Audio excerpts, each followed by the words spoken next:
Hello friends, my name is Pradeep Ojha और मैं आप सभी का स्वागत करता हूं अपने यूट्यूब चैनल में जिसका नाम है Ojha's education factory. My dear friends, आज मैं लेकर आया हूं बहुत ही इंटरेस्टिंग टॉपिक और बहुत ही कंसेप्चुअल टॉपिक है जिसका नाम है बोर्ड्स एंड स्ट्रीम। ये टॉपिक किसी भी कॉम्पिटिटिव एग्जाम्स की अगर हम बात करेंगे, हर एग्जाम्स में इसके क्वेश्चन पूछे जाते हैं और मैं आज इस टॉपिक को अपने कंसेप्ट के द्वारा इतनी बढ़िया तरीके से आपको समझाऊंगा तो किसी भी टाइप ऑफ क्वेश्चन आपके लिए एग्जाम आया आपसे छूटेगा नहीं, हो ये मेरी गारंटी है इस बात की। तो आपको सिर्फ और सिर्फ शॉर्ट ट्रिक पर ध्यान नहीं देना है माय डियर फ्रेंड्स, आपको शॉर्ट ट्रिक के साथ साथ में कंसेप्ट पर ध्यान देना है। मेरा ऐसा मानना है यदि कंसेप्ट हमारे स्ट्रांग रहेंगे तो हमसे कोई सी भी क्वेश्चन छूटेगा नहीं। और शॉर्ट ट्रिक की बात तो ये आती है जल्दी सवाल कैसे करें। यदि हम किसी भी क्वेश्चन को प्रैक्टिस काफी अच्छे से कर लेते हैं तो वही हमारी शॉर्ट ट्रिक बन जाती है। आपको मालूम है शॉर्ट ट्रिक लर्न करने से कोई फायदा नहीं होता है। कई बार हम लोग शॉर्ट ट्रिक सीखते हैं लेकिन एग्जाम टाइम में उनको भूल जाते हैं। तो मैं शॉर्ट ट्रिक वाली चीजों को कहीं बिलीव नहीं करता हूं, मैं बिलीव करता हूं सिर्फ और सिर्फ फंडामेंटल पर, बेसिक्स पर। कंसेप्ट हमारे अच्छे से क्लियर है तो हम किसी भी टॉपिक के क्वेश्चन को बहुत ही इजीली तरीके से कर सकते हैं। और आप देख रहे होंगे मेरे जितने भी लेक्चर मेरे पॉइंट में आए हैं, मैंने ज्यादा से ज्यादा आपको कंसेप्ट पर फोकस किया है, कंसेप्ट को मैंने समझाने की कोशिश की है। तो आज फिर से मैं आपको पहले कंसेप्ट बिल्डिंग बनाऊंगा आपकी, उसके बाद इसके क्वेश्चंस मैं आपको कराऊंगा और इसके लगभग 2 से 3 लेक्चर में लेके आऊंगा और आपको बोर्ड्स एंड स्ट्रीम का जो टॉपिक है गारंटी देता हूं कि आपको इतनी बेहतरीन तरीके से आपको क्लियर कर दूंगा कि आप किसी भी टाइप के क्वेश्चन को फोड़ दोगे, ये गारंटी है। तो चलिए अब शुरू करते हैं। देखिए बोर्ड्स एंड स्ट्रीम, हिंदी में हम लोग इसको बोलते हैं नाव और धारा। धारा मीन्स, स्ट्रीम मीन्स कोई भी नदी में बहता हुआ पानी है तो उसकी कुछ स्पीड होगी और उसमें हम लोग बोट को यानी हमारी जो नाव है उसको हम लोग उसके रिवर के अंदर चला रहे हैं तो उनकी स्पीड का रिलेशन हमको देखना है कि किस तरीके से इनका रिलेशन बनता है। यहां पर भी हमारा स्पीड, देखिए फिर से मैं कहूंगा speed is equal to distance upon time. Concept यही लगना है सब में, थोड़ी बस टर्मिनोलॉजी है वो चेंज हो जाएगी और कुछ चेंज नहीं होगा। क्लियर है? तो बोट्स और स्ट्रीम में आप बात करिए। सपोज करो ये हमारी एक स्ट्रीम है, देख रहे हैं आप लोग, ये स्ट्रीम है यानी कि करंट बोल सकते हैं, बहता हुआ पानी नदी के अंदर, ठीक है। और ये आपकी बोट है, कोई नाव है, ठीक है। अब नाव को व्यक्ति मोटर के द्वारा चला रहा है तो ये मोटर वाली नाव हो जाएगी। क्लियर? अब यहाँ पर हम देखते हैं दो चीजें देखते हैं। आपको मालूम है कि हम लोग जो ट्रेंड वाले क्वेश्चन कर रहे थे उसमें भी हम लोग क्या देख रहे थे, रिलेटिव स्पीड देख रहे थे। रिलेटिव स्पीड क्या होता है कि ये स्पीड का डिफरेंस होता है। जब हम ट्रेन वाले क्वेश्चन कर रहे थे तो यहाँ पे हम क्या देख रहे थे कि जब दोनों ट्रेन एक दूसरे के अपोजिट आती हैं तब उनकी स्पीड को ऐड कर दिया जाता था। क्यों? क्योंकि जब दोनों ट्रेन एक दूसरे के अपोजिट आती हैं तो उनके बीच जो मीडियम क्या होता था, एयर हुआ करता था। तो एयर का जो रेजिस्टेंस फोर्स है ना उसको हम लोग क्या करते थे, निग्लेक्ट कर देते थे। बट यहाँ पर हमारे पास जो रेजिस्टिव फोर्स है यानी हमारी स्पीड में जो इम्पेडिमेंट क्रिएट करता है वो यहाँ वाटर है, पानी है। तो डेफिनेटली पानी एक बहुत बड़ा रेजिस्टिव फोर्स क्रिएट कर सकता है, तो उसको हमको यहाँ पर कंसीडर करना पड़ेगा। ठीक है? तो देखिए यहाँ पर हम दो टर्मिनोलॉजी मैंने यूज की है, एक मैंने यूज की है डाउन स्ट्रीम, दूसरी मैंने यूज की है अप स्ट्रीम। तो डाउन स्ट्रीम का मतलब क्या होता है, same direction. Same direction means कि जब आपकी नाव, बोट और स्ट्रीम एक ही डायरेक्शन में मोशन कर रही हो। सपोज करो कि इस डायरेक्शन में आपकी पानी बह रहा है और इसी डायरेक्शन में आपकी नाव आ रही है, ठीक है। तो यहाँ पर बोट्स और स्ट्रीम की डायरेक्शन क्या है, सेम है। तो इस वाले केस में, बोट्स एंड स्ट्रीम के केस में क्या होता है कि जब स्ट्रीम की डायरेक्शन और बोट की डायरेक्शन सेम होती है तो उस केस में दोनों की स्पीड हमेशा क्या हो जाती है, ऐड हो जाती है। तो यहाँ पर आप देखिए रिलेटिव स्पीड क्या हो जाए, यहाँ पर speed of boat plus speed of stream, ठीक है। यहाँ पर एस बी और एस बी मैंने यहाँ पर लिख के रखा है, देखिए इस S B is equal to speed of boat in still water. Still water का मतलब होता है रुका हुआ पानी, स्थिर पानी, डिस्टिल वाटर, ठीक है ना। तो यहाँ पर एस बी क्या है, हमारी speed of boat in still water, यानी आपको वाटर है वो स्टडी कंडीशन में है।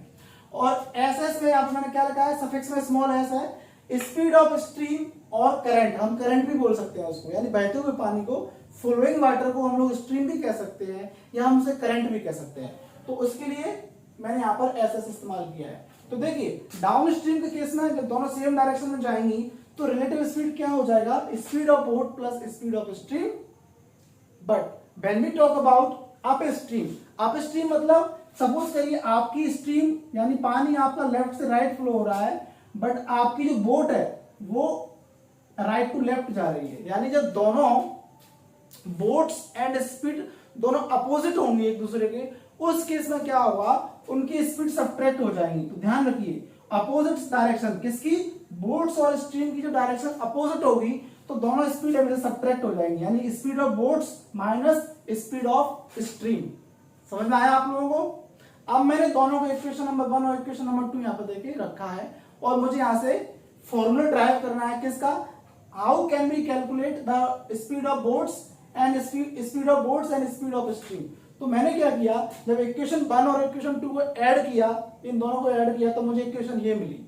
क्या हो गया इक्वेशन यहाँ पर, downstream plus upstream upon 2 is equal to speed of boats. जब कभी भी आपको बोट की स्पीड निकालनी हो तो आप क्या निकालेंगे, downstream plus upstream by 2। और जब आपको स्पीड ऑफ स्ट्रीम चाहिए तो मैंने क्या किया है, मैंने यहाँ पर इक्वेशन नंबर 1 से इक्वेशन नंबर 2 को सब्ट्रैक्ट कर दिया है। तो सब्ट्रैक्ट करने के बाद आपको ये इक्वेशन मिल जाएगी, यानी speed of stream is equal to क्या हो जाएगा, downstream minus upstream upon 2। तो यहां से आप स्पीड ऑफ स्ट्रीम को कैलकुलेट कर सकते हैं और यहां से आप क्या कर सकते हैं, स्पीड ऑफ बोट्स को कैलकुलेट कर सकते हैं। यहां तक आपको क्लियर आया? ये कंसेप्ट है, ये कंसेप्ट बिल्डिंग आपको समझना है। अब हम इसे क्वेश्चन सॉल्व करेंगे, ठीक है? ओके डियर फ्रेंड्स, देखिए ये क्वेश्चन आपके सामने है, इसको हम सॉल्व करेंगे।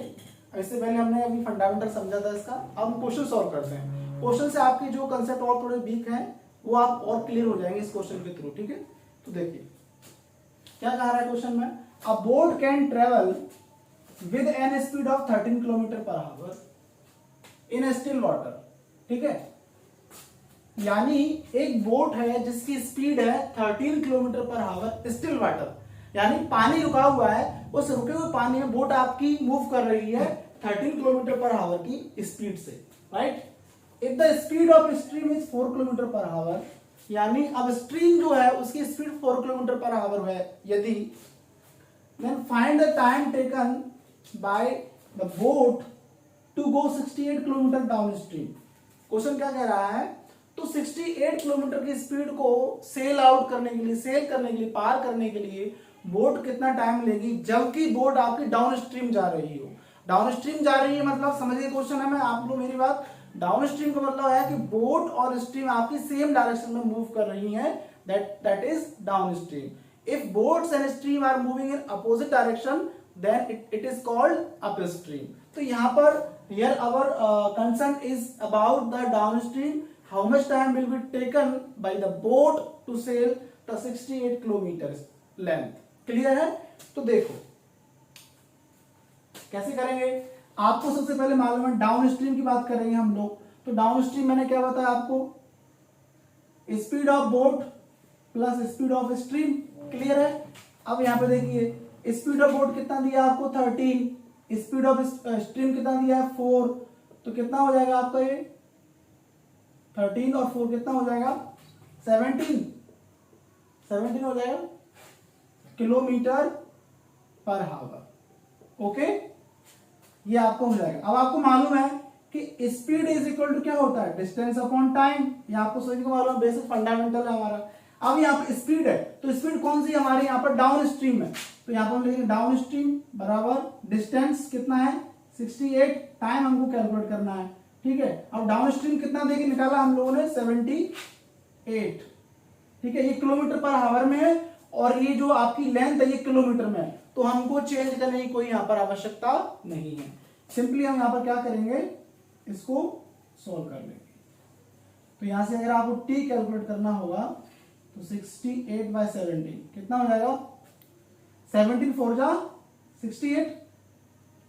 68 हाफ। ओके, कितना हो जाएगा 4 घंटे। तो बोट को 68 किलोमीटर क्रॉस करने के लिए 4 घंटे का टाइम लगेगा, जब बोट आपकी कैसे जाएगी, डाउन स्ट्रीम जाएगी। यानी speed of stream and speed of boat are in same direction, तो हमको कितना लगे यहाँ पर 4 आवर्स लगे। क्लियर है? बहुत सिंपल क्वेश्चन था और कंसेप्ट से हमने सॉल्व किया है। तो डियर फ्रेंड्स, यदि आपको मेरा ये चैनल पसंद आ रहा है, लाइक आ रहा है, तो प्लीज मेरे चैनल को आप सब्सक्राइब कीजिए और अपने दोस्तों में शेयर कीजिए। आपका सपोर्ट मुझे बहुत जरूरी है, आप सपोर्ट करेंगे तो मैं मोटिवेट रहूंगा और आपके लिए अच्छे से अच्छे लेक्चर्स और जो क्वेश्चंस को लेके आऊंगा, तो मुझे भी अच्छा लगेगा।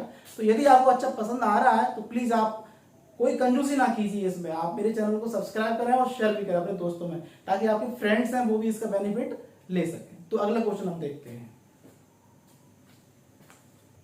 ओके डियर फ्रेंड्स, देखिए ये नेक्स्ट क्वेश्चन है, बहुत ही अच्छा क्वेश्चन है। इसमें थोड़ा टर्मिनोलॉजी है ना, थोड़ा सा अलग यूज किया है, लेकिन आपको घबराना नहीं है। देखिए क्या कह रहा है, a man's speed with the current. यहाँ पर करंट मतलब स्ट्रीम को ही बोलते हैं। जब वाटर फ्लो हो रहा है तो फ्लोइंग वाटर को यहाँ पर करंट कहा गया है, बहते हुए पानी को क्या कहा गया है यहाँ पर, करंट। ठीक है, a man's speed with the current is 15 kilometre per hour and the speed of current is 2.5 kilometre. यानी समझ रहे हैं, करंट पानी के साथ मैन यहाँ पर बोट को देखो, बोट कह ले या मैन कह ले, बात तो एक ही है। पानी उसके साथ बह रहा है, किसके साथ, व्यक्ति फ्लो कर रहा है वाटर के साथ में, या आपकी बोट फ्लो कर रही है वाटर के साथ में, बात तो एक ही है यहाँ पर। तो यानी यहाँ पर कहने का मीनिंग क्या है, man's speed with the current. Man's speed with the current मतलब यहाँ पर क्या है, मैन और करंट आपकी एक ही डायरेक्शन में जा रहे हैं। That means downstream is equal to कितना देके रखा है आपको, 15 किलोमीटर।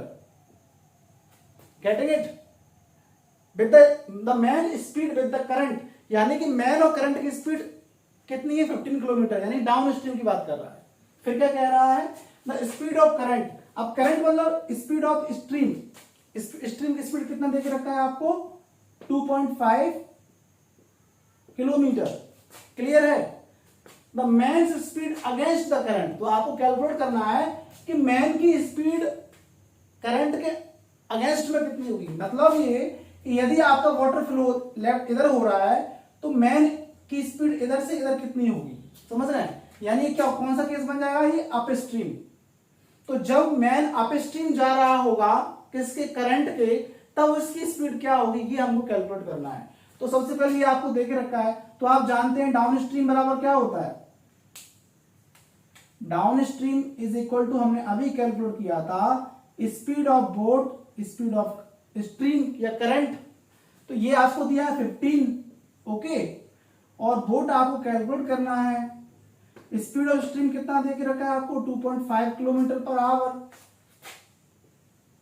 किलोमीटर पर आवर में, ओके, स्पीड है इसलिए।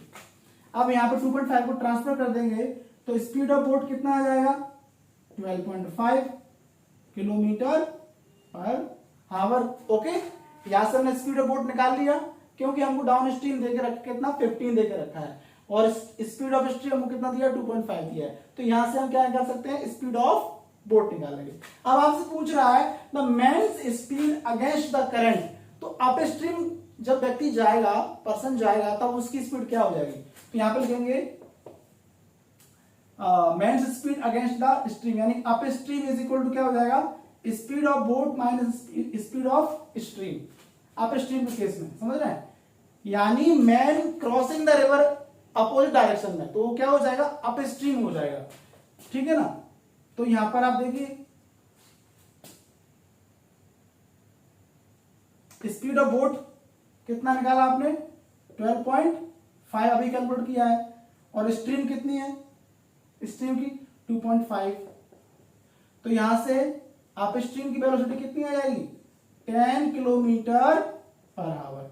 सीधी सिंपल सी बात है भाई। जब यहां पर आपने देखा ना, हम बोट से स्ट्रीम के केस में जब दोनों डाउन स्ट्रीम यानी बोट और आपका जो स्ट्रीम है सेम डायरेक्शन में जाएंगे तो स्पीड उनकी ऐड हो जाएंगी। तो देखिए अभी जब दोनों सेम डायरेक्शन में जा रहे थे तब उनकी स्पीड 15 थी, जब दोनों अपोजिट डायरेक्शन में जाएंगे तो स्पीड कम हो जाएगी, क्योंकि सब्ट्रैक्ट होती है। तो कितना आया, 10 आया है, सीधी सी बात है।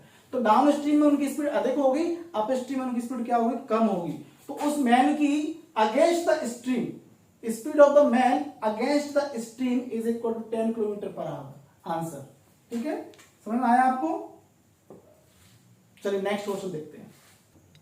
ओके स्टूडेंट्स, तो अब हम क्वेश्चन नंबर 3 देखते हैं। ये बहुत स्ट्रॉन्ग और जबरदस्त क्वेश्चन है, इसको भी आप बहुत अच्छी तरीके से समझिए, बहुत बढ़िया से आपको आ जाएगा समझ में। क्या कह रहा है क्वेश्चन, पहले रीड करते हैं हम लोग। A boat running upstream, okay, boats running upstream takes 8 hours 48 minutes to cover certain distance. यानी एक बोट्स है जो कि अप स्ट्रीम जा रही है, ओके, तो अप स्ट्रीम जाने में वो किसी पर्टिकुलर डिस्टेंस को कवर करने में 8 आवर्स 48 मिनट्स लेती है, ओके। डिस्टेंस कितना दे के रखा है ये हमको अभी क्वेश्चन दिया नहीं है, कोई सर्टेन डिस्टेंस है, उसको अप स्ट्रीम जाने में बोट टाइम ले रही है 8 आवर्स 48 मिनट्स। फिर क्या कह रहा है क्वेश्चन आगे, while takes 4 hours to cover same distance running downstream। फिर क्या कह रहा है, उसी सेम डिस्टेंस को डाउनस्ट्रीम कवर करने में 4 आवर्स का टाइम लग रहा है। Then what is the ratio between the speed of boats and speed of water current? तो आपको रेशियो निकालना है कि बोट की स्पीड और स्पीड ऑफ करंट कि क्या रेशियो है, speed of boat is to speed of current, what is that, क्या है मतलब करंट, तो उनका रेशियो हमको निकालना है क्वेश्चन में। क्लियर हुआ क्वेश्चन आपको?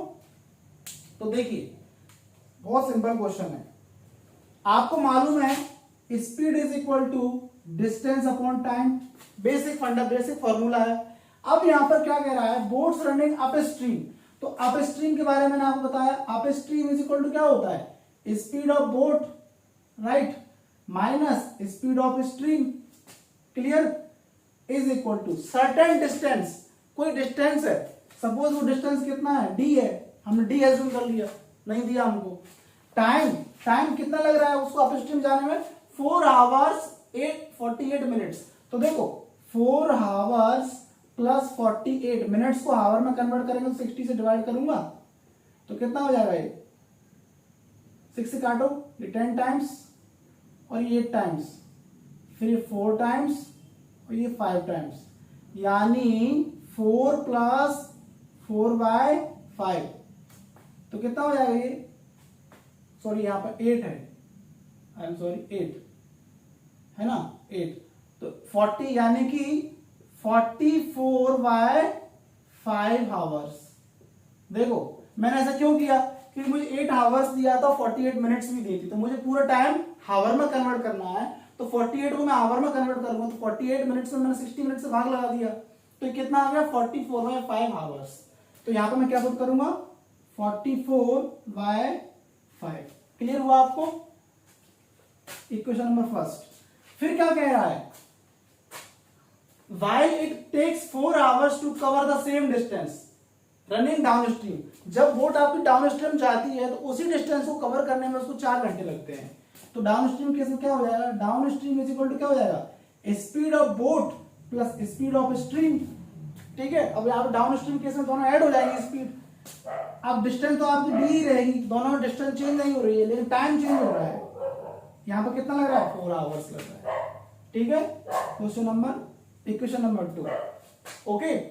अब क्या करेंगे आप, इक्वेशन नंबर 1 में इक्वेशन नंबर 2 का डिवाइड कर देंगे, equation number 1 divided by equation number 2 we get. देखिए एग्जाम में जब आप सॉल्व करेंगे, आप करेंगे या कोई व्यक्ति करेगा, तो ये सब नहीं लिखेंगे आप एग्जाम में, डायरेक्ट क्या लिखेंगे, क्योंकि प्रैक्टिस करते करते आपको इतना नॉलेज आ जाएगा, इतना आपका इंटेलेक्चुअल बढ़ जाएगा, तो आप डायरेक्ट क्या करेंगे, डिवाइड कर देंगे, सब लिखने की जरूरत नहीं है, मैं समझा रहा हूं, that's why I need to write it all the things, okay. तो देखो speed of boats minus speed of stream upon speed of boats plus speed of stream, divide कर रहा हूं तो लेफ्ट को लेफ्ट से डिवाइड करूंगा, राइट को राइट से डिवाइड करूंगा, तो इधर क्या हो जाएगा, देखिए 4D अपॉन, हाँ ऐसे करो, यहां पर देखो dy, यहां पर क्या हो जाएगा, 5D हो जाएगा, 5D अपॉन 44 अपॉन यहां पर dy4, समझ में आया, इसको ऊपर ले जाऊंगा यहां पर तो ये 5D हो जाएगा। अब d से d कैंसिल हो जाएगा और फर्दर सॉल्व करेंगे आप तो कितना हो जाएगा, 5 4 जा 20/44 हो जाएगा। अब इसको और आप सॉल्व करेंगे तो कितने से काटेंगे, ये 5 टाइम्स कट जाएगा, ये 11 टाइम्स कट जाएगा, ठीक है। 5 आपने 4 से काटा है इसको, तो 4 से 4 5 जा 20 और 4 1 जा 4 4 1 जा 4, क्रॉस मल्टीप्लाई कर देंगे 11 का, तो 11 times of speed of boats minus 11 times of speed of streams, okay, is equal to 5 times of speed of boats plus 5 times of speed of streams cross multiply. आप देखो बोट्स वाले को एक तरफ कर लो, स्ट्रीम वाले को एक तरफ कर लो, तो 5 boats 11 boats, 11 minus 5 6 times of speed of boats, 11 इधर आ जाएगा तो कितना हो जाएगा 11 और 5 कितना हो जाएगा 16, तो 16 times of speed of stream. Clear है। अब आपसे पूछ रहा है कि speed of what is the ratio between speed of boat और स्पीड ऑफ स्ट्रीम, यानी आपको पूछ रहा है speed of boats upon speed of stream. तो यहाँ पे इससे डिवाइड में आ जाएगा, ये कहां चला यहाँ पर 16/6, आप 2 से काटेंगे तो 8 टाइम्स, ये 3 टाइम्स कट जाएगा। तो speed of boats is to speed of stream कितना आ जाएगा माय डियर फ्रेंड्स 8:3 आंसर। कितना सिंपल क्वेश्चन था। कंसेप्ट अगर आपको मालूम होगा तो क्वेश्चन कैसा भी क्वेश्चन होगा आपसे छूटेगा नहीं, फटाक से बन जाएगा। और रटने की कोशिश करेंगे, शॉर्ट ट्रिक पर ध्यान देंगे तो क्वेश्चन गलत करने के चांसेस बहुत ज्यादा रहेंगे, क्योंकि फंडामेंटल क्लियर करना बहुत जरूरी होता है। ठीक है, एक क्वेश्चन और देखते हैं। ओके माय डियर स्टूडेंट्स, हम ये लास्ट आज के टॉपिक का लास्ट आज के लेक्चर का लास्ट क्वेश्चन देखते हैं। ये बहुत शानदार क्वेश्चन है, देखिए आप समझने की कोशिश कीजिए। अब मोटर बोट, एक बोट है जिसको मोटर लगी हुई है, उसके द्वारा उसको ड्राइव किया जा रहा है। अब motor boat whose speed is 15 kilometre per hour in still water. Still water का मतलब समझ में यहाँ पे आता है शांत जल, पानी फ्लो नहीं हो रहा है, शांत है।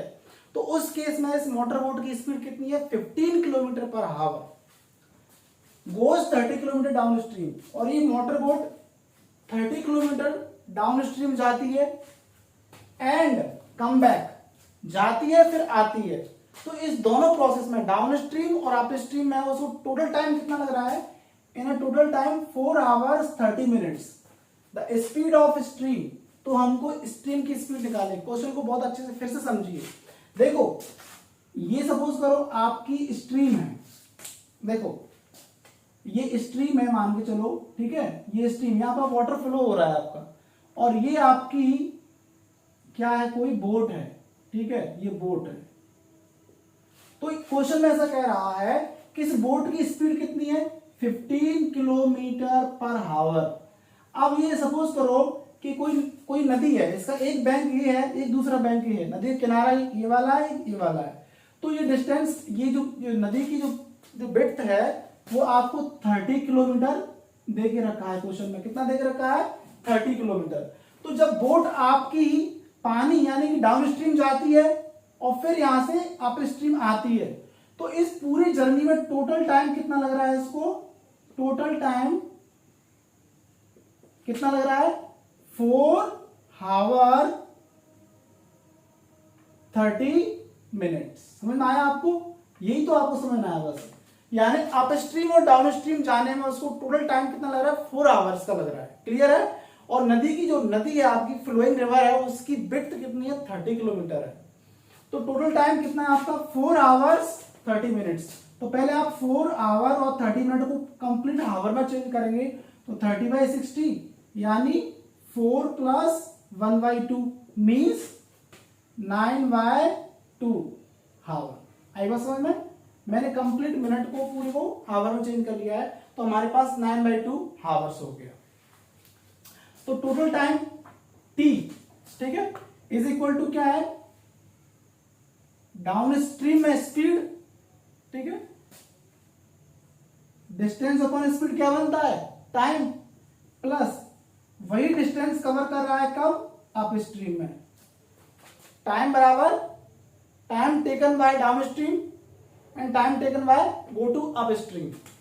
तो टाइम आपको कितना दिया है 9/2, डिस्टेंस आपको दी है 30 किलोमीटर, डाउन स्ट्रीम जा रहा है। तो डाउन स्ट्रीम क्या होता है, speed of boat plus speed of stream plus distance वही आपकी 30 किलोमीटर, अप स्ट्रीम में speed of boats minus speed of stream. Okay, अब यहां पर आपको क्या देके रखा है, मोटर बोट की स्पीड दी है किसमें, स्टिल वाटर में। तो यहां पर वैल्यू पुट करो आप, देखो 9/2 इज इक्वल टू 30 अपॉन, इसकी जब पुट कर देंगे आपको कितना 15 प्लस स्पीड ऑफ स्ट्रीम, ये आपको कैलकुलेट करना है, plus 30 upon 15 minus speed of stream. Clear? 3 से काट देंगे, 3 3 जा 9, 3 10 जा 30, 3 10 जा 30। ओके, तो कितना हो जाएगा 3/10 को मैं डिवाइड में लेके आ जाऊंगा, तो ये आपको कितना हो जाएगा 15 माइनस स्पीड ऑफ, मैं शॉर्ट में कर रहा हूं, देखो ये आपको कैलकुलेशन आपको आता है अच्छी तरीके से, मैं ऐसा मान के चल रहा हूं। ठीक है, तो ये 225 माइनस स्पीड ऑफ स्ट्रीम। अब ये आप घर पर करके देखना कैसे कर दिया मैंने, ये सब बारीक चीज आपको समझाऊंगा नहीं। ठीक है, मुझे ऐसा मान के चल रहा हूं कि सब चीज आपको आती हैं। तो 3/20 इज इक्वल टू ये कितना हो जाएगा 30 upon 225 minus speed of stream का होल स्क्वायर। ये फिर 3 से कट जाएगा आपको कितने टाइम्स, 10 टाइम्स।